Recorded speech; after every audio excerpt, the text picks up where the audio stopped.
Let's fly into it though. So this is coming in from Neil Custis in The Sun.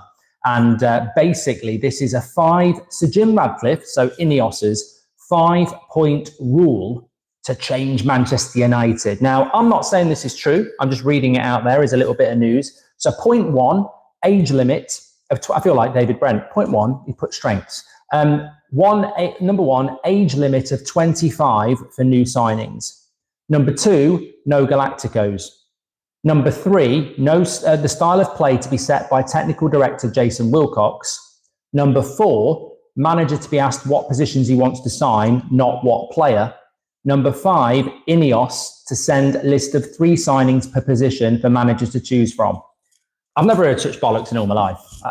I've never heard such nonsense in all my life. And I don't necessarily think, if I'm being completely honest, and look, we have to be honest. I know it gets people's back up here, but we're going to be honest about Shearer and Lineker in a few minutes. And as somebody that gets clipped up out of context all the time, it's part of the modern world. People want to, set their own story, put their own opinion out there. It's just part of the game. And I've played the game. So when I saw this last night and people were asking me about this 5-point rule, well, let's break it down.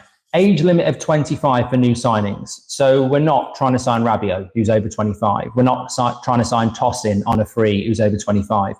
It's ridiculous. It's ageist. And there's just no way that Ineos or Sir Jim Radcliffe are going to say, oh, you're 25 in 3 months? Forget about it. We're not going to do it.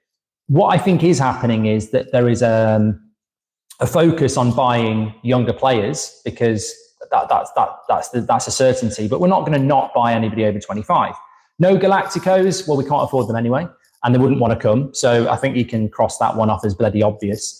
3, style of play to be set by technical director Jason Wilcox. Not necessarily. I don't think Jason Wilcox will wake up one day and say, I want to play Tony Pulis ball, and we're doing it. And then the next day I wake up and say something else. I think this will just be a logical conversation around the club involving whoever the manager is. But yeah, look, the technical director's job is to technically direct, and technical direction will include style of football, of course.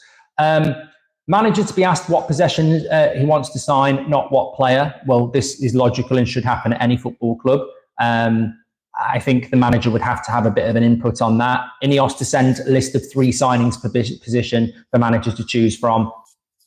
Again, you're not taking your kids to the cinema. Do you want M&Ms? Do you want Opal Fruits, Starburst, or do you want a packet of Haribo? It's not going to work like that. It's not going to work like that. So I don't believe that that's how it's going to work at all, if I'm being honest.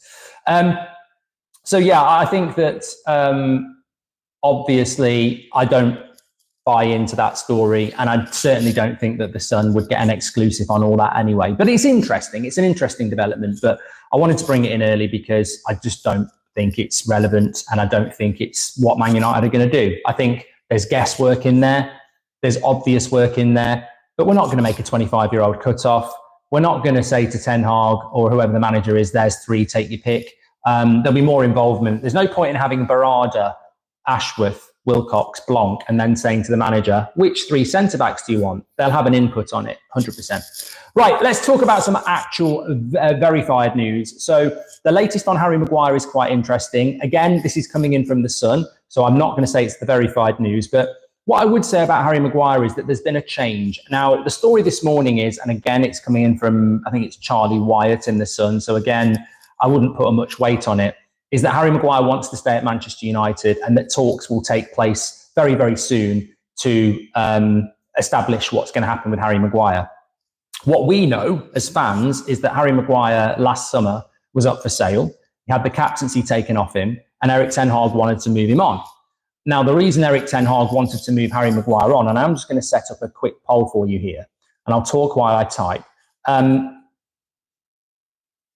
The reason he wanted to move Harry Maguire on was because his age profile and his style of play.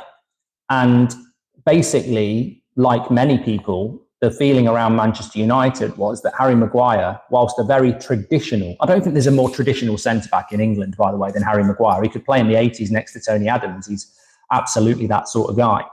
But 31, Harry Maguire is just, and he'll be 32 next season. He ain't never going to get quick. he's never going to get quick, and he's never going to be able to turn like a Porsche going around a racetrack. He's more like a dustbin lorry, and that's it's criticism, but it's also acceptance. We can't start turning players into players they're not. But what Harry Maguire has been this season is reliable, good, and a team player for a manager that hasn't always had that. So the situation with Harry Maguire at the moment is that Harry Maguire is the sort of player that Ineos want to keep. We know that there's this, I don't want to use the word Brexit, I nearly did, and I did. There's this British ethos under Sir Jim Ratcliffe that he wants to keep British players around Manchester United. And I think that Harry Maguire is going to be a player that fits into that. But it goes beyond that. And it might be a bit of an upset, because I think a lot of you probably would say to sell Harry Maguire. But I think Eric Ten Hag's position on Maguire has changed a lot this season. And I think a lot of our positions around Harry Maguire have changed this season as well.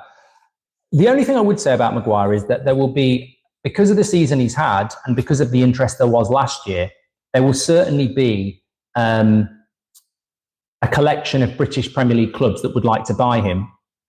And they'd like to buy him for probably about 25 million quid. I think it becomes a straight shoot up here, because it's going to feed into what we're talking about of what's come out from the Telegraph this morning, that Man United's 3 priority positions are centre-back, CDM and striker. I'm just concerned that we might be wandering away for financial reasons from 2 centre-backs. We've always thought 2 centre-backs, and 2 centre-backs are certainly required. But financially, we're making people redundant. Financially, we can't afford Dan Ashworth. Financially, can we afford 2 centre-backs? And I just get the feeling that if we are moving away from 2 centre-backs, are we actually moving towards 1 centre-back, and therefore you keep Harry Maguire? Now, I agree with Ken. I'd love to sell Maguire and bring Tomori in. I think Tomori at AC Milan is massively, massively underrated. He's had a fantastic few years in Milan, and I think there is a very good price you could get for him, and I think he should be in the England squad. But there's plenty of centre-backs out there. There's Todibo, there's Branthwaite, there's Scalvini, there's Guehi. There's so many centre-backs out there that would revolutionise our centre-back defensive pool. We've got Martinez, who, look, next season, fingers crossed, he's going to be available a lot. You're going to bring 1 centre-back in who hopefully will be relatively young. But then you're left with Johnny Evans, Harry Maguire and Victor Lindelof. And my concern is that if you keep Maguire, he can only be 3rd choice centre-back. And also, we've got to get serious here. And I think people in Ineos need to get serious as well. We don't have the depth in the defence that is required to play the style of football we want.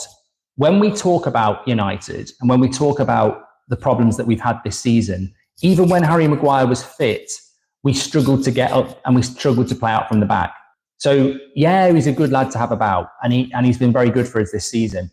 But you still would go into next season going, if our defensive pool is Martinez, Todibo, Maguire and Lindelof, 1 injury to Martinez or Todibo, and you're back where you were, playing a deeper line again, struggling with teams who can get in behind us. So Goldbridge, that's the end of the clip. I'm sure you enjoyed it. In fact, I bet that's the best clip you've ever watched. So there's no reason not to subscribe to the channel, click the bell icon so you never miss a clip again. In fact, smash a like on the video, because we all know only legends like videos, and you are all legends. So please smash a like on the video, and we will see you again on the next one. Thank you very much for watching, as always.